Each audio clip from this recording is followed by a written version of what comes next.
예레미야 24장 1절에서 10절 제가 봉독합니다. 바벨론의 느부갓네살 왕이 유다 왕 여호야김의 아들 여고냐와 유다 고관들과 목공들과 철공들을 예루살렘에서 바벨론으로 옮긴 후에 여호와께서 여호와의 성전 앞에 놓인 무화과 두 광주리를 내게 보이셨는데, 한 광주리에는 처음 익은 듯한 극히 좋은 무화과가 있고 한 광주리에는 나빠서 먹을 수 없는 극히 나쁜 무화과가 있더라. 여호와께서 내게 이르시되 예레미야야, 내가 무엇을 보느냐 하시매 내가 대답하되 무화과이로운데 그 좋은 무화과는 극히 좋고 그 나쁜 것은 아주 나빠서 먹을 수 없게 나쁘니다 하니, 여호와의 말씀이 또 내게 임하니라. 이르시되 이스라엘의 하나님 여호와께서 이와 같이 말씀하시니라. 내가 이곳에서 옮겨 갈대아인의 땅에 이르게 한 유다 포로를 이 좋은 무화과 같이 잘 돌볼 것이라. 내가 그들을 돌아보아 좋게 하여 다시 이 땅으로 인도하여 세우고 헐지 아니하며 심고 뽑지 아니하겠고, 내가 여호와인 줄 아는 마음을 그들에게 주어서 그들이 전심으로 내게 돌아오게 하리니 그들은 내 백성이 되겠고 나는 그들의 하나님이 되리라. 여호와께서 이와 같이 말씀하시니라. 내가 유다 왕 시드기야와 그 고관들과 예루살렘의 남은 자로서 이 땅에 남아있는 자와 애굽 땅에 사는 자들을 나빠서 먹을 수 없는 이 나쁜 무화과 같이 보이되 세상 모든 나라 가운데 흩어서 그들에게 환난을 당하게 할 것이며, 또 그들에게 내가 쫓아보낼 모든 곳에서 부끄러움을 당하게 하며 말거리가 되게 하며 조롱과 저주를 받게 할 것이며, 내가 칼과 기근과 전염병을 그들 가운데 보내 그들이 내가 그들과 그들의 조상들에게 준 땅에서 멸절하기까지 이르게 하리라 하시니라. 아멘.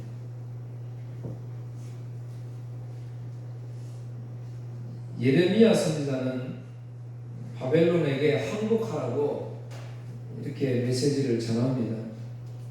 우리가 앞서 봤지만 예레미야 21장 8절 10절 주보 1번입니다. 예레미야 21장 8절에 10절에도 여호와께서 말씀하시기를 보라, 내가 너희 앞에 생명의 길과 사망의 길을 두었노라. 너는 이 백성에게 전하라 하셨느니라. 이 성읍에 사는 자는 칼과 기근과 전염병에 죽으려니와 너희를 에워싼 갈대아인에게서 나아가서 항복하는 자는 살 것이나 그의 목숨은 전리품같이 되리라. 여호와의 말씀이니라. 내가 나의 얼굴을 이 성읍으로 향함은 복을 내리기 위함이 아니요 화를 내리기 위함이라. 이 성읍이 바벨론 왕의 손에 넘김이 될 것이요 그는 그것을 불사르리라. 갈대아인에게 나가서 항복하며 살 것이다 그랬습니다. 계속해서 예레미야 선지자는 항복해야 된다. 여러분, 지금 우리는 어찌 보면 삼가 입장에서 이렇게 보는 듯한 느낌이잖아요. 그러니까 이해가 잘 안 되는데, 당시 이스라엘 백성들은 적군이 쳐들어오는데 그럼 쳐들어오는 적군들하고 싸워야 되잖아요. 그런데 싸우지 못하고 항복해라 그러니까 선지자가 좋게 볼 리 없지요. 예레미야 38장에도 그렇고 여러 말씀에서 계속해서 하나님 말씀은 바벨론에게 항복해야 된다 그렇게 말씀을 하고 있습니다. 그런데 반대로 예레미야 선지자를 제외한 나머지 선지자들은 전부 다 항복할 필요가 없다, 거짓 예언을 하고 있지요. 왜 그럴까요? 우리가 예레미야 앞에서 계속 살펴봤지만 거짓 예언을 통해서 자기들은 뭐 했어요? 자기는 배불리고 윤택해지고 살찌고 배불렀다 그랬잖아요. 세상에 자신들을 위해서 먹잇감이 세상에 가득 찼다 이렇게 말씀을 드렸습니다. 그래서 이들은 그 영혼에 대한 관심이 있는 거 아니고 자신을 배불리하는 데 관심이 있으니까 사람 연구한다고 제가 말씀을 드렸잖아요. 오늘도 저도 역시 좀 조심해야 되죠. 사람 연구하면은 안 되는 거예요. 여러분 그럴싸하죠. 제가 이제 여러분 설명할 때 여러분의 각자 특성을 잘 알아야 제가 하나님의 말씀을 잘 먹을 거 아닙니까? 일리가 있는 말씀처럼 보이잖아요. 우리 성도들의 분포가 어떻게 되는지, 성도들의 삶이 어떤지 이걸 잘 알아야 거기에 맞는 내가 말씀을 전할 거 아닙니까? 맞는 말 같지 않아요. 하나님 말씀 그렇지 않습니다. 하나님의 말씀은 하나님의 말씀이지 그 말씀이 우리 성도들에게 맞추어서 전해지는 말씀이 아니다 그 말이에요. 그게 인본주의잖아요. 우리 성도들이 전부 가난하면 그러면 그 가난한 삶에 대해서 맞춰서 제가 계속해서 부자 되는 비결을 설교를 해야 됩니까?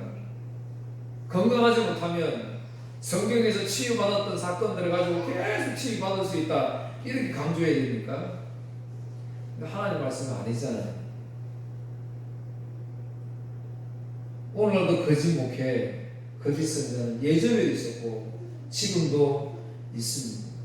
한번 쳐다보겠습니다. 3번, 주보 3번, 예레미야 5장 12절. 그들이 여호와를 인정하지 아니하며 말하기를 여호와께서는 계시지 아니하니 재앙이 우리에게 임하지 아니할 것이요 우리가 칼과 기근을 보지 아니할 것이며. 하나님 분명히 심판하신다는데 아니다 그러잖아요. 계속 우리는 심판 안 받을 것이다 그렇게 이야기합니다. 4번 예레미야 14장 13절. 이에 내가 말하되 슬프도소이다 주 여호와여 보시옵소서. 선지자들이 그들에게 이르기를 너희가 칼을 보지 아니하겠고 기근은 너희에게 이르지 아니할 것이라. 내가 이곳에서 너희에게 확실한 평강을 주리라 하나이다. 5번 예레미야 8장 11절. 그들이 딸 내 백성의 상처를 가볍게 여기면서 말하기를 평강하다 평강하다 하나 평강이 없도다. 좀 못합니다. 뒤에 없습니다. 없도다. 6번 예레미야 23장 17절. 항상 그들이 나를 멸시하는 자에게 이르기를 너희가 평안하리라 여호와의 말씀이니라 하며 또 자기 마음이 완악한 대로 행하는 모든 사람에게 이르기를 재앙이 너에게 임하지 아니하리라 하였느니라. 이제 계속해서 이렇게 거짓말합니다. 오늘도 마찬가지예요. 뭐 건강 준다, 뭐가 잘 된다. 잘 되면 이 세상에서 편리하니까 좀 유익함이 있는 거죠. 그걸 좋다라고 할 수 없는. 나중에 제가 말씀드리면 진짜 하나님의 큰 축복이 뭔지 알아야 되는 거예요. 그걸 모르면 세상에 묶여가지고 살 수밖에. 세상에 묶여 사니까 세상에서는 뭐가 제일 좋아요? 돈이 제일 좋잖아요. 건강이 제일 좋잖아요. 돈과 건강이 제일 좋다면 오늘 저와 여러분이 예수 그리스도가 뭐가 필요해요? 돈 열심히 벌면 되지. 건강 유지하기 위해서 좋은 거 먹고 날마다 운동하고. 근데 그렇게 해보세요. 거기에 기쁨이 있는가? 행복이 있는가? 그 진리가 아니기 때문에 절대로 행복하지 않습니다. 아무리 내가 돈이 많고 아무리 내가 건강해도 제1 설교하면 하나님 목사님은 가난하니까 그런 말 하지요. 돈 있어 보세요. 아니에요. 절대로 행복하지 않습니다. 7번 보세요. 예레미야 39장 6절 10절 보세요. 그런 다음에 시디기야의 눈을 빼고 그를 쇠사슬로 묶고 바벨론으로 끌고 갔습니다. 바벨로니아 군대가 왕궁에 불을 지르고 예루살렘 백성들의 집에도 불을 질렀습니다. 그리고 예루살렘 성벽을 헐어버렸습니다. 경호대 대장인 느부사라다는 예루살렘에 남아있는 백성과 바벨로니아 왕에게 항복한 백성과 나머지 백성을 바벨론으로 사로잡아갔습니다. 그러나 경호대장 느부사라다는 아무것도 없는 가난한 백성들을 유다 땅에 남겨두고 그들에게 포도밭과 땅을 주었습니다. 원래 전쟁을 했을 때 승리한 팀은 포로를 잡아가지요. 포로를 잡았는데 포로도 쓸모가 있는 사람 잡아가잖아요. 여기 보니까 쓸모없는 가난한 백성들을 남겨두어서 그 땅에 있는 농사를 짓게 이렇게 말씀했습니다. 이거 문자 그대로 그런 일들이지만 우리가 더 깊게 생각하면 여기 남겨둔 가난한 사람들이라는 것은 한 가지 더 생각해 볼 게 있습니다. 왜냐하면 오늘 본문에서 말하기를 남겨둔 사람은 나쁜 무화과 나무라고 이야기하기 때문에 그렇습니다. 그러니까 문자적으로 우리가 진짜 가난하고 쓸모없는 사람 남겨뒀다라고 말하는데 여기에는 우리 영적으로 우리가 생각할 부분도 있다는 사실, 이걸 기억해 두시고요. 이렇게 성경에서는 참된 선지자는 계속해서 하나님 말씀을 듣고 그 말씀에 대해서 말을 전합니다. 바벨론 항복해라. 그러나 거짓 선지자들은 자신의 이익과 배를 불리기 위해서 거짓말을 했어. 계속 전쟁이 없다, 기근이 없을 것이다, 평강할 것이다, 계속 이렇게 말씀했습니다.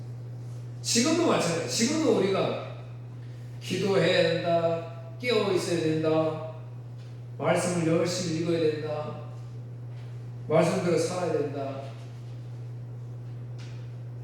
죄를 지었으면 회개해야 된다, 전도 안 했으면 네가 만난 예수 왜 전하지 않느냐, 그런 갈급함이 없느냐, 막 우리가 이걸 안타까워해야 된다. 오늘 맞잖아요. 오늘 저번에 만난 예수님, 내가 만난 그 예수님 우리가 전하지 못한 거에 대해서 우리가 안타까워해야 되잖아요. 그래도 우리에게 그런 마음이 없잖아요. 주일날 모여가지고 은혜 받고 그저 사랑하는 성도를 만나서 그냥 희희낙낙하고 좋고 다음 주에 만나요 하고 헤어지면 그게 또 끝이잖아요. 헤어져가지고 내가 만난 예수 그리스도를 얼마나 증거하는지, 이 세상의 죄 때문에 얼마나 내가 힘겨 싸우는지, 그래서 기도의 힘이 필요한지, 말씀이 필요한지, 이런 거는 우리가 전혀 관심이 없잖아요. 오로지 관심 있는 거는 또 이 세상에서 내가 어떻게 하면 행복하게 살까, 어떻게 하면 우리 자녀들이 행복하게 살까, 그 답은 말씀에 있는데 말씀을 다 빼고 우리가 그렇게 살잖아요. 저도 마찬가지로 그렇게 삽니다. 자, 오늘 예레미야에 주시는 말씀은 이제 한 가지 5절에서 7절에는 항복하는 것이 좋은 보화가 남다, 이렇게 말씀했습니다. 6절 보세요. 내가 그들을 돌아보아 좋게 하여 다시 이 땅으로 인도하여 세우고 헐지 아니하며 심고 뽑지 아니하겠고. 여러분이 예레미야 처음 1장 10절에 예레미야를 하나님 처음 부르실 때 주신 사명이 뭐였어요? 지금 그 반대로 이야기하세요. 예레미야를 처음 부르셔가지고 네가 할 일이 뭐냐? 1장 10절 보라 내가 오늘 너로 여러 나라와 여러 왕국에 세워 네가 그것을 뽑고 파괴하며 파멸하고 넘어뜨리며 건설하고 심게 하였느냐. 여러분 말씀 잘 보면요, 모든 일을 하나님이 하시잖아요. 하나님이 부숴버리고 막 이렇게 심고 하시잖아요. 그런데 사명 주실 때는 그 일들을 누가 하느냐면 예레미야 네가 한다라고 말씀하셨어요. 네가. 그게 오늘 그리스도의 사명이다 이 말이에요. 하나님이 하시지만 예레미야가 어떻게 하겠어요? 예레미야가 어떻게 이스라엘을 부숴버리고 다시 영적으로 세울 수 있냐는 말이죠. 못하잖아요. 그런데 하나님은 예레미야를 통해 이렇게 하시겠다고. 네가 그것을 뽑고 파괴하며 파멸하고 넘어뜨리고 건설하고 심게 하겠다, 이렇게 말씀해요. 그 실질적으로 예레미야가 그렇게 하잖아요. 막 뽑아버리잖아요. 파괴해버리잖아요. 오늘날 우리 그리스도인들은 이걸 막아가면서 사는 것 같아요. 뭐 정치를 하면 목사가 왜 정치? 잘못하니까 그런 거예요. 이 세상에 하나님이 뭐로 살아야 돼요? 정의와 공의로 살아야 되잖아요. 그런데 하나님의 정의와 공의로 살지 못하는 세상이기 때문에, 그러면 하나님의 말씀을 가진 자들은 어떻게 해야 돼요? 이 세상을 책망해야 되는 거죠. 정치하라는 것이 아니고 이 세상을 책망해야 되는 거예요. 하나님 말씀을 모르니까 전해야 되는 거잖아요. 그런데 이런 데 관심이 없어요. 오히려 결탁해서 나에게 유익이 있고 내가 좀 도움을 받을 만하면 그냥 넘어가 버리고 책망하지 않습니다. 예레미야 12장 15절에 내가 그들을 뽑아낸 후에 내가 돌이켜 그들을 불쌍히 여겨. 자, 이제 여러분 제가 지금부터 있는 말씀들이 이제 아까 제가 말씀드린 진짜 축복이 뭐냐는 거죠.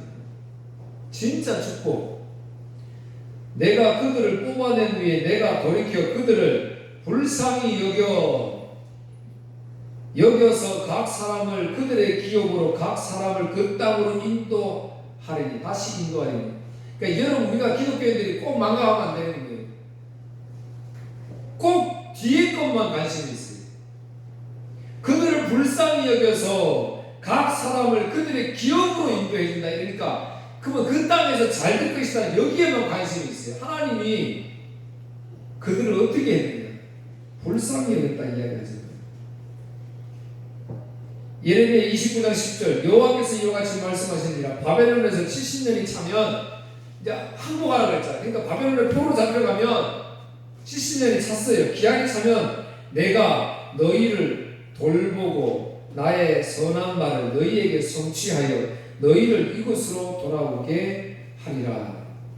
내가 너희를 뭐한다고? 돌본다. 하나님 나를 불쌍히 여기고 나를 돌보신 어떤 하나님인데? 우주를 만드신 분이잖아요. 가장 크신 분이잖아요. 가장 크신 분이 나를 불쌍히 여기고 나를 돌보신다는데 이거보다 큰 축복이 어디 있냐는 거죠.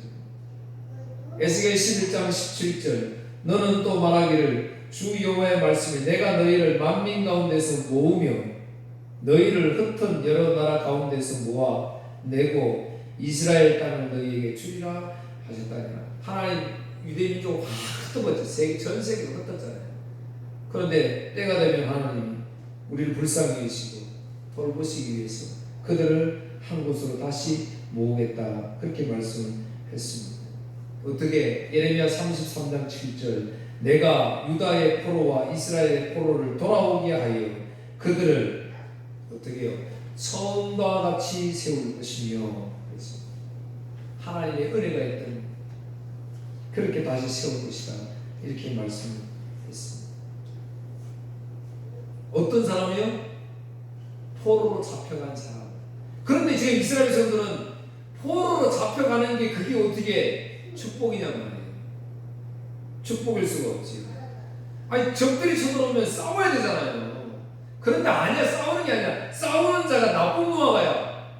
포로로 잡혀간 항복하는 사람이 좋은 무화과야. 왜? 하나님이 하시니까, 돌보시니까, 불쌍히 여기시니까, 긍휼히 여겨주시니까.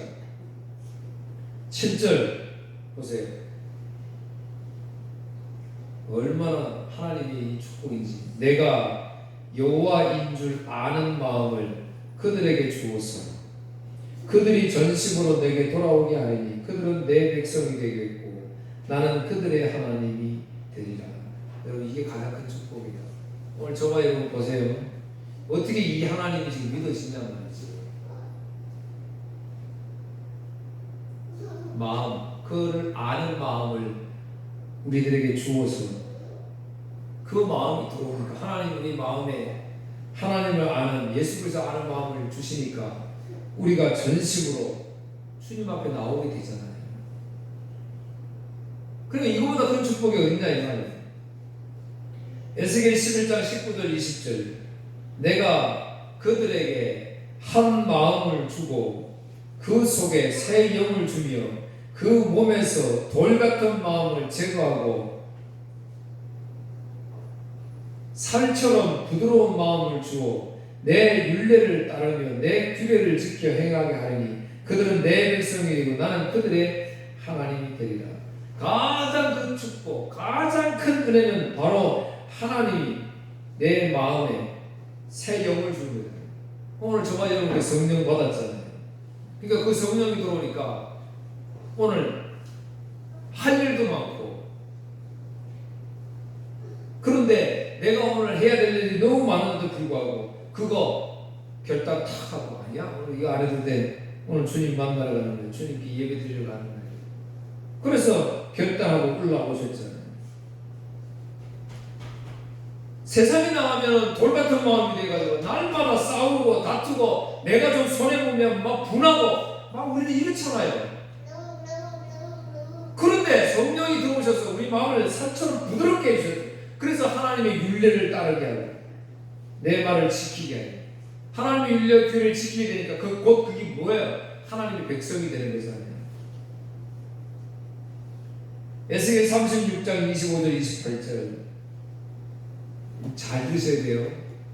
맑은 물을 너희에게 뿌려서 너희로 정결하게 하되 곧 너희 모든 더러운 곳에서와 모든 우상 숭배에서 너희를 청결하게 할 것이며 또 새 영을 너희 속에 두고 새 마음을 너희에게 주되 너희 육신에서 굳은 마음을 제거하고 부드러운 마음을 줄 것이며 또 내 영을 너희 속에 두고 너희로 내 율례를 행하게 하리니 너희가 내 규례를 지켜 행할지니라. 내가 너희 조상들에게 또 땅에서 너희에게 거주하면서 내 백성이 되고 나는 너희 하나님이 되리라. 자, 보세요. 하나님이 우리 맑은 물을 너희에게 뿌려서 너희를 정결하게 돼요. 자, 그럼 이거 맑은 물이 뭘 말하는 거예요?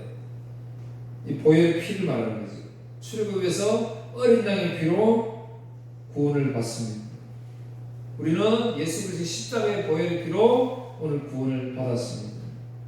그래서 그 예수 그리스도께서 이제 새 영을, 이 성령을 우리 속에 두고 우리 마음을 날마다 불같이 일어나는 이 세상의 탐욕 이런 모든 것들, 굳은 마음들을 제거하고 부드러운 마음을 줄 것이다. 그러니까 보세요. 우리가 잘나서 내가 노력해서 내가 믿으니까 오늘 이렇게 나와서 찬양하고 경배하고 사랑하고 막 헌신하고 이게 아니다 그 말이에요. 하나님이 나에게 그런 마음을 주셨어요. 그래서 내가 말씀을 지키려고 하고 찬양하고 헌신하고 그렇게 하는 겁니다. 반대로 나는 아무리 교회를 오래 다녀도 나는 헌신할 마음도 없고 찬양할 마음도 없고 이웃에게 내가 만난 예수 전할 마음도 없다. 그러면 반대로 어둡다는 거예요. 아직 하나님이 내 마음에 그 마음을 부어주지 않았다는 뜻이잖아요. 그러면 어떻게 해야 돼요? 그 마음 달라고 기도해야 되지. 간절히 건강 달라고, 물질 달라고, 좋은 직장 달라고, 좋은 환경, 좋은 배경 달라고 기도하지 마시고 그거 기도해야 되는 거예요. 나에게 그런 마음을 주십시오. 그 마음이 주어지면 다 해결되니까요. 이게 가장 큰 축복이라고 말이에요. 히브리서 9장 13절 14절 그렇게 이야기합니다. 보세요. 구약에는 제사를 드릴 때 염소, 황소의 피로 제사를 드렸어요. 그런데요, 이야기 보세요. 염소와 황소의 피와 및 암송아지의 죄를 부정한 자에게 뿌려 그 육체를 정결하게 하여 거룩하게 하거든. 구약시대에는요, 동물의 피를 발라가지고 부정한 자에게 뿌리면 그 부정한 육체가 어떻게 됐다고요? 정결하게 됐다니까요. 하물며 구약에는 동물의 피도 뿌리면 사람의 죄가 깨끗하게 됐는데 하물며 영원하신 성령으로 말미암아 흠없는 자기를 하나님께 드린 그리스도의 피가 어찌 너희 양심을 죽은 양심에서 깨끗하게 하고 살아계신 하나님을 섬기지 못하게 합니다. 그 동물의 피도 우리의 육신의 죄를 깨끗하게 하는데 전능하신 우리 하나님 예수 그리스도의 피가 어떻게 우리를 그렇게 못하겠느냐. 9장 19절 20절 모세가 율법대로 모든 계명을 온 백성에게 말하노니 송아지와 염소의 피 및 물과 붉은 양털과 우슬초를 취하여 그 두루마리와 온 백성에게 뿌리며 이르되 이는 하나님이 너에게 명하신 언약의 피니라. 그러니까 여러분 보세요. 사실은 구약의 그 모든 이런 제도, 절차, 제사 이런 모든 것들을 그러니까 뭘 말해요? 예수 그리스도를 다 말해주고 있잖아요. 장차 이제 예수 그리스도의 피가 이렇게 우리를 정결하게 할 것이다, 맑게 할 것이다 그렇게 말씀을 했습니다. 이게 이제 자꾸 발전되는 게 히브리서 10장 22절 우리가 마음의 뿌림을 받아 악한 양심으로부터 벗어나고 몸은 맑은 물로 씻음을 받았으니 참마음과 온전한 믿음으로 하나님께 나아가자. 예수 잘 믿으면, 그러니까 신앙생활 여러분 잘 하십시오. 믿음을 가지고 신앙생활 하십시오. 믿으십시오. 우리는 이렇게 이야기하잖아요. 그게 아니고 성령 하나님 우리 마음에 오셔서 예수 그리스도의 그 십자가의 보혈의 피 그걸 우리는 씻음을 받으면 참 마음과 온전한 마음이 될 수밖에 없잖아요. 그러니까 온전한 믿음으로 하나님께 나아오십시오. 이 말입니다. 그러니까 절대적으로 여러분 교회에서 행위가 있을 수가 없어요. 행위가.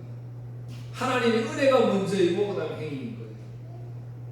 하나님의 은혜가 나에게 임하니까 내가 충성하는 거예요. 여러분, 어떤 사람은 교회에 충성하다 보면 은혜 받는다고 이야기하잖아요.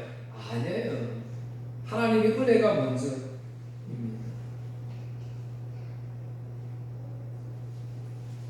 왜 예레미야 32장 38절 41절 보세요. 그들은 내 백성이 되고 나는 그들의 하나님이 될 것이며 내가 그들에게 한 마음과 한 길을 주어. 보세요. 한 마음과 한 길을 주어. 오늘 교회 올라오게 하신 이도 하나님, 찬양할 수 있는 마음 주신 것도 하나님, 내가 누구를 위해서 희생하고 헌신하고 사랑하는 것도 하나님 주신 마음. 그러니까 하나님 은혜가 얼마나 감사한 거야. 근데 보세요. 한 마음과 한 길을 주어 자기들과 자기 후손의 복을 위하여 항상 나를 경외하게 하고. 허경영 씨 알지요? 이제 사이비 교주가 됐잖아요. 완전히. 거기 보니까 한 사람당 무슨 일은 뭐 명패 같은 걸 막 사요. 막 이거 사가지고 그러면 이거 사면 자기는 안정하고 가족들이 안정하네. 그러니까 어떤 사람은 2천만 원씩 막 사가지고 6천만 원 막 1억 막 장인, 장모, 자기 뭐 가족들 거 다 사가지고. 그래 한 사람이 보니까 6천만 원에서 1억 원씩 막 그걸 사요. 그래 그거 갖다 놓으면 가정이 잘 된다. 후손이 잘 된다. 그래서 잘 되는 게 아니에요. 우리 축복이가 주례가 잘 되려면 어떻게 하면 잘 되느냐. 우리 배유사님과 최혜진 집사님 마음에 보여 성령 하나님이 이런 마음을 부어줄 때 가능한 거예요. 왜요? 말씀하잖아요. 자기와 자기 후손에게 복을 주기 위하여 그렇게 하신 거예요. 그러니까 그 마음이 들어오니까 하나님을 경외하게 되지. 에스겔 39장 29절 내가 다시는 내 얼굴을 그들에게 가리지 아니하리니. 사실은 이스라엘 백성들이 날마다 제사하고 막 수천천만만의 제물을 드렸잖아요. 그가 뭐라 그랬어요? 필요없다, 역겹다 그랬잖아요. 말라기에서는 이 성전문을 닫을 자가 있으면 좋겠다 그랬잖아요. 오늘 우리는 예배한다고 하지만 하나님 가짜라는 거예요. 예배 안에 말씀 안에 예수님이 없고 전부 우리를 위한 거니까 하나님은 아니다, 이건 우상숭배다 이야기를 했잖아요. 그래서 안 보시는 거예요. 고개를 돌렸어요. 그런데 이는 내가 내 영을 이스라엘 족속에게 쏟았습니다. 주 여호와의 말씀입니다. 이제 내가 새 영을 부어줬기 때문에 그 영의 가운데 영으로 올라오는 자들이 이제 예수님 만나죠. 오늘 우리가 얼마나 감사한지. 사랑하는 성도, 이런 축복을 받았는데도 우리는 이거 모르고 늘 이 땅에서 불행하게 산다고 그렇게 좌절 절망에 빠져 있습니다. 자, 이제 8절 10절에는 반대로 나쁜 무화과는 뭐냐? 예루살렘에 남은 자. 자, 이것도 아까 제가 말씀드린 예루살렘에 남은 자들은 가난하고 힘없는 산을 남아서 농사를 짓게 했다라고 말씀을 드렸습니다. 영적으로 보면 남은 자는 어떤 사람들이에요? 나는 독립운동한 사람 되는 거예요. 나는 포로로 안 잡혀갔으니까 하나님의 은혜를 뭐한 사람이요? 많이 받은 사람이에요. 오늘 제가 이 말씀드린 이유를 잘 이해하시기 바랍니다. 남은 자들, 소위 교회에서 내가 좀 잘 돼가지고 하나님의 은혜를 많이 받았다고 하는 사람들 정신 차려서 잘 들어야 돼요. 예레미야 29장 16절 17절 다윗의 왕자에 앉은 왕과 그 성에 사는 모든 백성 곧 너희와 함께 포로 되어 가지 아니한 너희 형제에게, 포로로 잡혀가지 아니한 너희에게 내가 말한다. 여호와께서 이와 같이 말씀하셨느니라. 만군의 여호와께서 이와 같이 말씀하시되 보라, 내가 칼과 기근과 전염병을 그들에게 보내어 그들에게 상하여 먹을 수 없는 몹쓸 무화과 같게 하겠다. 이렇게 말씀하셨잖아요. 그러니까 내가 은혜라고 생각하는 것은 사실 그게 은혜가 아니었어요. 여러분 교회 다니는 사람들이 하나님의 말씀 읽을 때 항상 내 입장에서 말씀 읽으면 안 돼요. 보면 성도들 그렇더라고요. 내 입장에서 어떤 말씀, 나에게 이게 참 위로가 되고 막 이렇게 말씀하는데 그렇지 않습니다. 나의 형편과 이거 상관이 없다니까요. 하나님은 예수 그리스도를 나타내게 보여주시고 그 예수 그리스도를 우리가 만나가지고 그 예수를 찬양하고 경배하는 삶, 그래서 마지막 때에 그 예수님과 함께하는 신혼의 삶, 이걸 성경은 계속 말해주고 있는데 우리는 거기에 관심이 없는 거예요. 이스라엘 백성들은 한결같은 마음, 세계의 모든 사람들이 부러워하는 하나님의 성전이 있다고 자부심을 가졌잖아요. 얼마나 멋있게 예루살렘 성전을 지었는지. 그리고 예수님 가시면서 그 성전은 돌 위에 돌 하나도 남지 않고 다 무너질 것이다, 그렇게 말했잖아요. 그런데 믿지 않았잖아요. 무슨 소리냐? 하나님이 이 성전에 계신데 하나님이 우리를 보호해 줄 것이다. 다 포로로 잡혀갔는데 하나님이 은혜를 베풀어 주셔서 나는 오늘 포로로 잡혀가지 않았다고 이걸 은혜라고 생각합니다. 영적으로는 다 죽어가는데 세상적으로 복을 받았다고, 물질을 가지고 있다고, 하나님한테 은혜 많이 받았다고 착각하며 우리가 지금 살아가고 있다, 그 말이에요. 예레미야 26장 3절 9절에도 보면 하나님이 예레미야에게 내가 너에게 말을 전하는데 하나도 가감하지 말고 빼지 말고 백성들에게 전해라고 이야기합니다. 무슨 말이에요? 너희가 순종하지 않고 있다. 율법을 준행하지 않고 있다. 내가 아벨부터 지금까지 선지자들을 수많은 사람들을 보냈었는데 그 선지자들만 너희로 순종하지 않았다. 그래서 내가 이 성전을 지난번에 설교했지, 실로같이 만들어 버리겠다. 이 성을 세계 민족의 저주거리가 되어야겠다. 그렇게 말씀했어요. 그러면 이스라엘 백성들은 어떻게 해야 돼요? 거기 막 엎드려야죠. 이렇게 화려하게 잘 지어놓은 이 예루살렘 성전이 무너진다니, 세상이 우리를 비웃고 조롱한다니, 그러면 전부 다 그게 엎드려야 될 거 아니에요. 그런데 이스라엘 백성들의 제사장, 선지자들은 오히려 이 예레미야를 죽여야겠다, 이렇게 생각합니다. 여러분, 이 내용을 들으면 지금 누가 생각나요? 예수님이잖아요.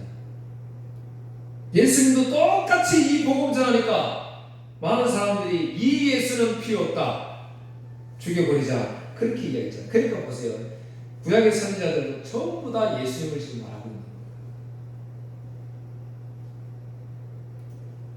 미가 3장 10절 12절. 그래서 하나님 시온을 피로 예루살렘을 죄악으로 건축합니다. 그들이 우두머리들은 뇌물을 위하여 재판하며 그들의 제사장은 싹을 위하여 교훈하며 그들의 선지자는 돈을 위하여 점을 치면서, 돈을 위해서 점을 친다는 선지자들이 지금 똑같잖아요. 뭐 문제 해결 받을 일 있으면 1,000번째 헌금 드리세요, 그렇게 이야기 하잖아요. 그 선지자는 돈을 위하여 점을 치는 거라니까요. 여호와를 의리하여 이르기를 여호와께서 우리 중에 계시지 아니하냐. 점치면서 가짜 교훈을 하면서 자기 뇌물을 받으면서 말하기를 그래 괜찮아, 당신 될 거야, 치료받을 거야, 회복할 거야, 성공할 거야. 왜? 우리에게는 누가 있다? 여호와가 계시지 않느냐, 지금 이렇게 이야기합니다. 여러분, 그러니까 아멘 하잖아요, 사람들이. 너무 안타까워요. 이제 우리는 제 말을 말만 듣으니까 여러분 아멘 안 하죠? 제가 다른 게 한 번씩 설교하면 이렇게 설교하다 보면 전 이야기해요. 여호와께서 우리와 함께 계시지 않습니까? 이러면은 아멘 막 해버린다니까요. 그 앞에 아니라고 이야기하는데, 그들이 하나님은 지금 어떤 하나님이에요? 제사장을 싹쓸 위하여 교훈한다고, 돈 많이 헌금 많이 바치면 그 귀에 달콤한 말씀을 준다니까요.